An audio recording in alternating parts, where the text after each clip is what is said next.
The late afternoon sun streamed across the towering windows of the Oakland estate, washing the study in a golden glow that made the shelves of leather-bound volumes and stern family portraits seem almost regal.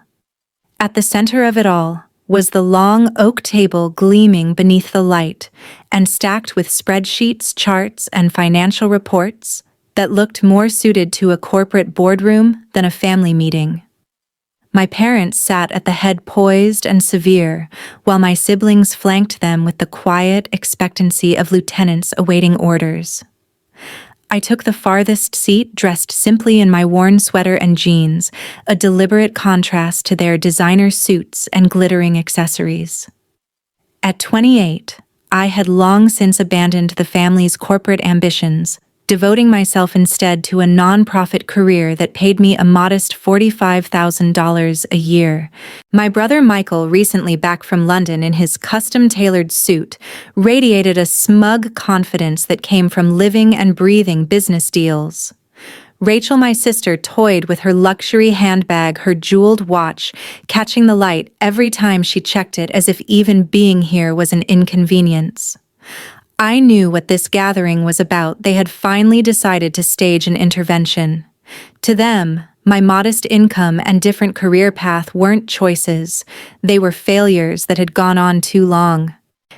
My father cleared his throat, his voice carrying the weight of a judge pronouncing sentence. Before we begin, let us remember that this is about discipline, responsibility, and securing our financial future. My mother spread out the spreadsheets, her lips pressed into a thin, disapproving line. Our yearly family support costs have ballooned to an unsustainable level. We can't continue like this. Michael leaned forward, his voice smooth, almost rehearsed. The numbers don't lie.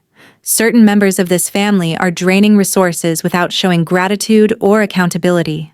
His eyes flicked to me, leaving no doubt who he meant. Rachel followed sharper, her words laced with condescension. Some people need to start pulling their weight instead of expecting endless handouts. It's time for responsibility. I said nothing, though. The irony nearly made me laugh.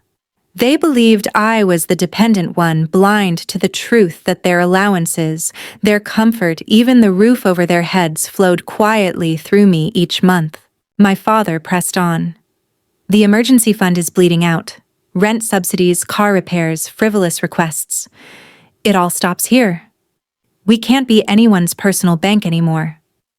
My mother's eyes locked on me as she added, "You've grown too comfortable with this safety net. It's time you learn to stand on your own." The verdict was unanimous: no more financial aid, no more safety net. They expected me to accept it meekly, even thank them. But just as the words settled, my phone buzzed. I glanced down at the screen, an email from Whitman Trust Management. The subject line read, "Allowance approval required." The requests waiting for my authorization made me almost laugh out loud. $15,000 for Michael, $12,000 for Rachel, $18,000 for Dad, and $8,000 for Mom. Each one pending my approval before 5 o'clock. Suppressing a smile, I quietly denied every single request and placed my phone back on the table. "Actually," I said evenly, "I think there's been a misunderstanding about how our family finances really work." Before anyone could respond, the heavy oak door swung open. A poised woman in a tailored business suit stepped in, carrying a leather briefcase. "Miss Thompson," she said, addressing me. "I'm Patricia Williams from Whitman Trust Management. I'm sorry to interrupt, but I need your immediate signature on the quarterly trust documents." The room froze. My father immediately stood puffed up with authority. "You've come to the wrong person. Bring those papers to me, I handle the trust." Patricia shook her head politely. "I'm afraid there's been a misunderstanding, Mr. Thompson. Your daughter Emily is the trustee. She has held full authority over the family trust since her 25th birthday." The silence that followed was deafening. Michael's smirk was the first to falter. "That can't be true. Emily runs a nonprofit. She doesn't have the expertise to manage a trust." Patricia calmly opened her briefcase, producing a stack of official documents. In fact, Miss Thompson earned her financial planning and trust administration credentials years ago. She has overseen the trust portfolio with remarkable success. My mother's face blanched. What trust portfolio? She whispered. Patricia glanced down at her notes. The Thompson Family Trust. Current value approximately $23.7 million. Their shock was almost palpable horror dawning as they realized their monthly allowances had never come from our parents' generosity. It was me all along. I spoke softly, but every word cut sharp. The deposits you receive each month, the ones you just decided I don't deserve, they've been coming from me. While you thought you were supporting me, I was supporting you. Michael shot to his feet, face flushed. This is absurd. Why would grandfather give control to you of all people? Patricia slid the certified trust document across the table. The stipulation was clear: control would pass to the youngest child who demonstrated both financial skill and dedication to charitable causes. Your sister met those conditions. She has full discretionary authority. My father's hand shook as he scanned the document, his voice trembling. It says, Emily Thompson has been in charge for the last 3 years. I nodded. Yes. While you mocked my modest salary, I was managing investments property, and yes, your generous allowances. Michael frantically unlocked his phone, his face paling as declined transactions piled up. Rachel gasped at her own phone, panic breaking through her polished facade. That, I said gently, is what happens when automatic transfers are suspended. It's the same lesson you thought I needed. My phone rang again, this time from the private banking division. I answered calmly, putting it on speaker. Miss Thompson, came the crisp voice. Shall we place holds on the associated accounts since you denied this month's allowances? Yes, I said. Proceed. The silence that followed was heavy, broken only by the ticking of the antique clock. The balance of power had shifted. My family, who had gathered to cut me off, now realized their futures were in my hands. Michael's phone buzzed furiously with incoming calls, his clients and vendors already feeling the ripple effects of frozen accounts. He jabbed at the screen, muttering curses as if sheer force could reverse what I had already done. Rachel sat frozen, her trembling hands clutching her luxury handbag, her watch blinking with every failed payment notification that lit up her phone. My parents exchanged horrified glances, the reality of their dependence dawning with brutal clarity. Patricia remained composed, consulting her tablet. To clarify, Michael receives $15,000 each month, Rachel receives $12,000, Mrs. Thompson $8,000, and Mr. Thompson $18,000. All of these distributions fall under Emily's discretion. The words landed like hammer blows. My father's chest heaved with outrage, his voice stripped of its usual authority. This is outrageous. Even if this is true, I built this wealth. I managed our finances for decades. I deserve control. I held his gaze steadily. You didn't build this wealth. Grandfather did. And he left strict instructions for it to pass to the one who demonstrated responsibility and compassion. My nonprofit work wasn't a failure. It was my qualification. Patricia nodded in quiet confirmation. That is correct. The trust requires charitable involvement alongside financial competence. Emily met both conditions. Michael slammed his fist on the table. Emily, this is madness. My business depends on those distributions. Without them, my reputation will collapse. You can't do this. Rachel's eyes brimmed with tears as she pleaded. My credit cards are being declined. My life will fall apart. Please, you can't just cut us off. Another call buzzed through on my phone. I answered on speaker. Miss Thompson, a voice said, this is Jennifer Walsh from the Trust's real estate team. Should we continue covering property taxes and maintenance on the family estates? I glanced around the lavish study, the chandeliers, the gleaming wood, the portraits of ancestors glaring down. What happens if payments stop? Defaults would begin within 60 days, followed by insurance lapses and eventual foreclosure, Jennifer replied. Patricia interjected, her tone matter of fact. This very estate belongs to the trust.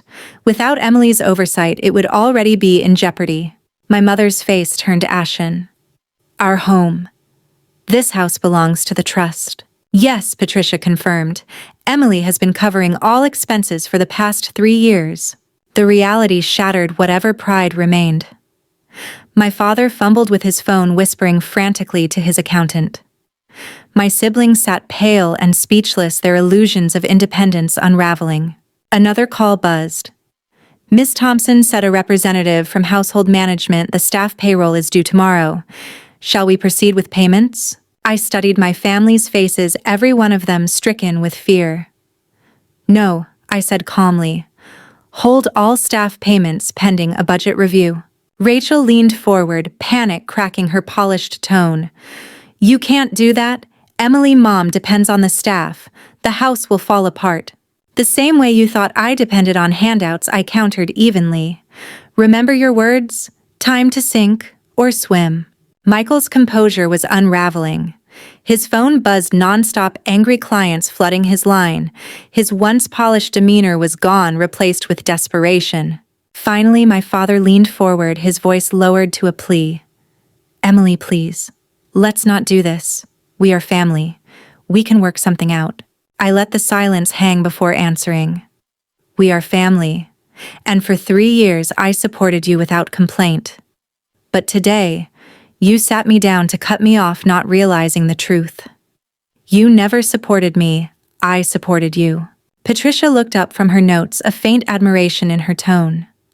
Under Emily's management, the trust has grown 18% annually. Investments are strong, distributions sustainable, and charitable allocations consistent.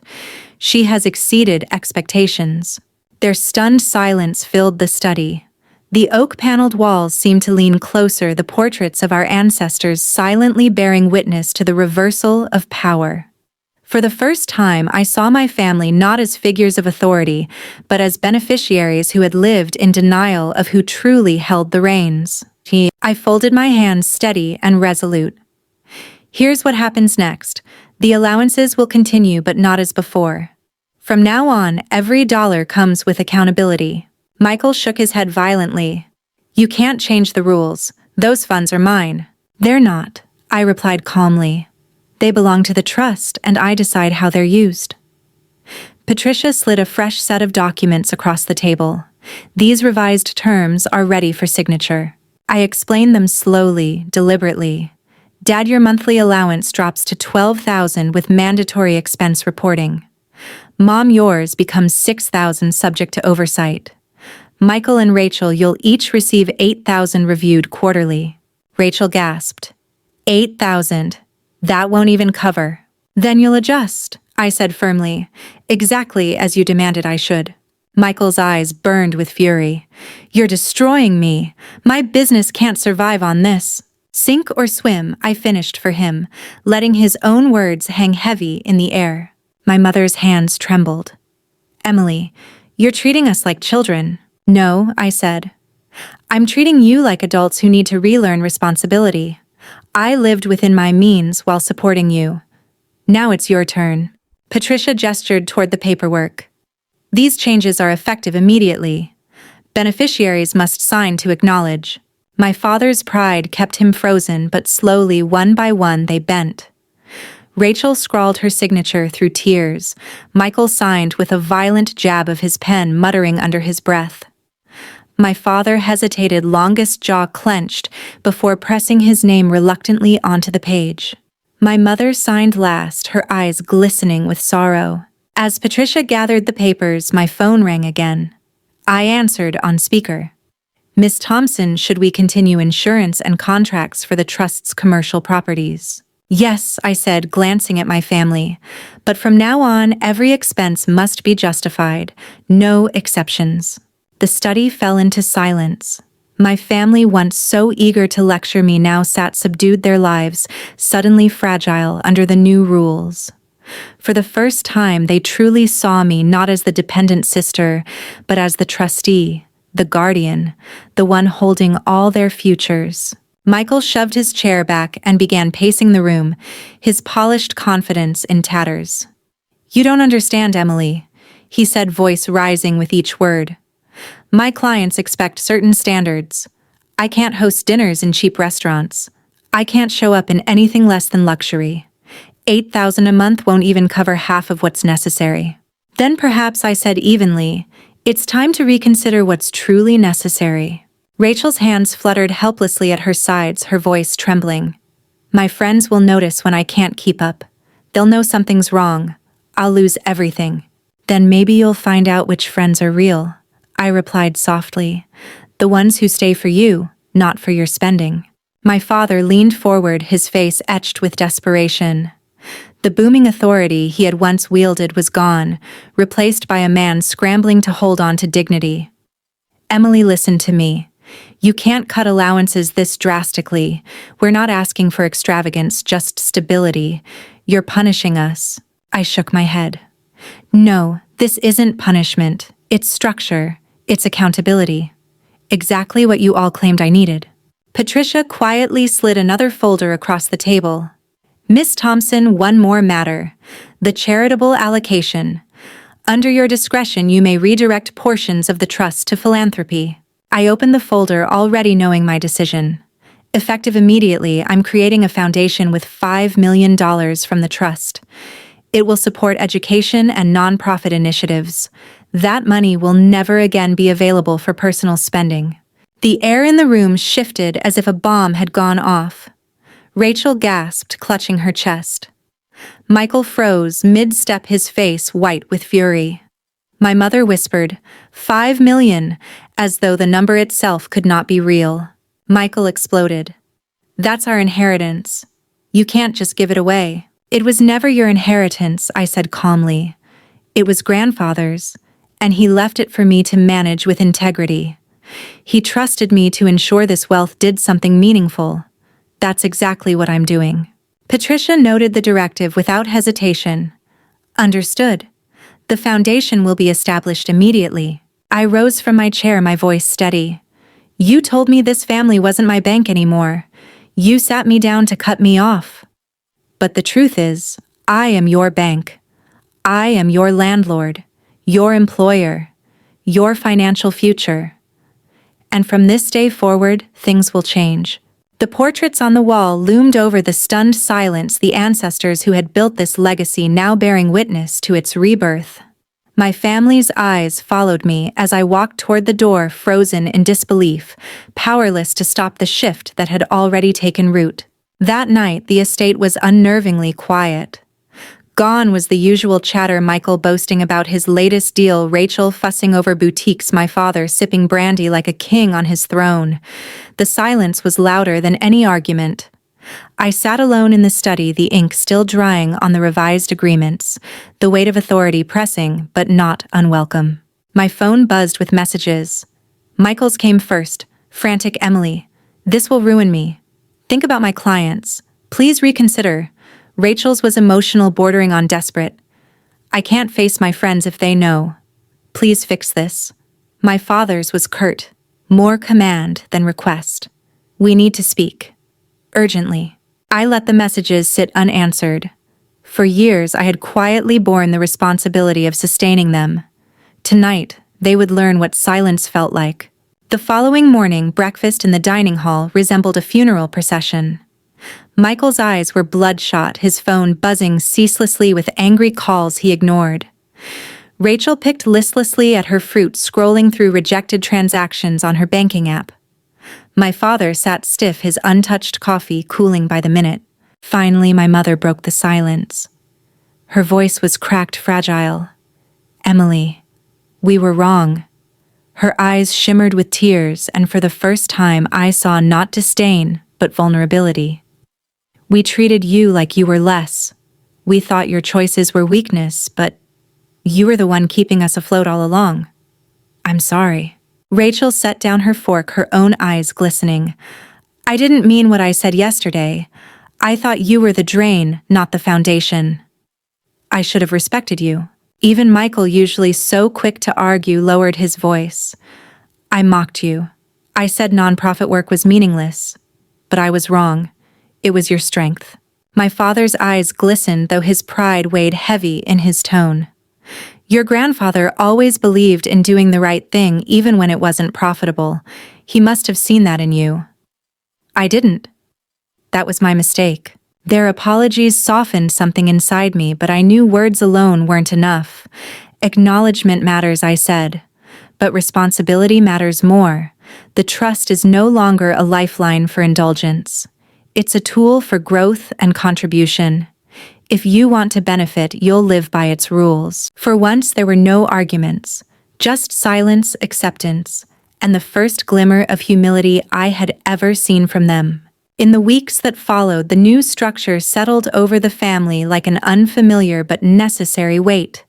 Michael raged at first, furious that his globe-trotting lifestyle was no longer sustainable. His lavish business trips gave way to smaller local meetings, and his complaints were loud and relentless. But eventually, he discovered that clients cared less about being dazzled in foreign restaurants and more about results. To his surprise, some even respected his newfound restraint. His pride suffered, but his business began to steady itself on real merit rather than borrowed grandeur. Rachel struggled most. Her friends, once delighted by her endless spending, drifted away when the invitations to exclusive clubs and boutiques dwindled. At first, she wept over declined cards and empty shopping bags, but slowly she began to notice who remained. The friends who visited her without expectation, who didn't care whether she wore new jewelry or carried the latest designer purse, those were the ones who stayed. She was forced to confront the hollow nature of the relationships she had built, and in time, she began to value the few that were genuine. My mother, though initially overwhelmed by her reduced allowance, surprised herself. She learned how to track expenses, how to budget, how to differentiate between what was necessary and what was habit. Her first trip to a local market instead of a gourmet store left her shaken, but later she admitted she enjoyed it. I actually spoke with people, she confessed one evening. Real people. I forgot what that felt like. And my father, once the towering authority of our home, grew quieter. He could not let go of his pride overnight, but he stopped barking orders at accountants and lawyers who no longer answered to him. He read more. He spent long afternoons in the garden, something he hadn't done since I was a child. And though his apologies came rarely and haltingly, I sensed a humility taking root in him that I had never seen before. Meanwhile, the foundation launched with quiet but powerful momentum. The first $5 million went into scholarships, community centers, and nonprofit programs that brought tangible change. For the first time, I watched our family's wealth reach beyond our gilded walls and touch the lives of people who needed it most. Letters of gratitude began arriving, students who could now afford university, families whose children had access to after-school programs, neighborhoods where libraries reopened. Every word of thanks filled me with a satisfaction deeper than any luxury could buy. The ripple of change even touched the estate. The staff, though fewer now under the restructured payroll, remained loyal. They worked with dignity, grateful for fair wages rather than extravagant but precarious bonuses. The house was quieter, leaner, but somehow warmer. For the first time in years, it felt like a home rather than a fortress. Months later, during a modest family dinner, Rachel broke the silence. She looked at me with eyes stripped of vanity and said softly but clearly, "I'm proud of you, Emily." Her words carried no sarcasm, no bitterness, only sincerity. Michael, still adjusting but visibly steadier, nodded. "You forced me to face myself.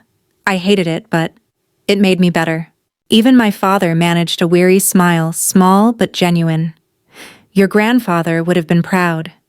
You've done what I couldn't, what I refused to do." Their words stirred something inside me, a release of years of dismissal and mockery. I realized that the trust had done more than shift financial power. It had reshaped us. Stripped of easy money, my family had been forced to confront who they were without it. And in that confrontation, they discovered humility. That night, as I walked through the estate's halls, I paused before the portraits of ancestors that once seemed to glare down with judgment. Now they felt different, as though their stern gazes had softened into approval. Grandfather's design had worked. He hadn't chosen the eldest or the strongest to carry the trust. He had chosen the one who understood the burden of responsibility, who knew that wealth meant nothing without purpose. The greatest lesson was not about money at all. It was about respect. Wealth without gratitude corrodes families. Authority without humility destroys trust. But with structure, accountability, and compassion, even fractured bonds can be rebuilt. For the first time, I no longer felt like the outsider, the disappointment, the weak link. I felt like the guardian I had been meant to be all along. If you found meaning in this story, don't forget to like, share, and subscribe for more powerful family tales, and let me know in the comments what lesson spoke most to you.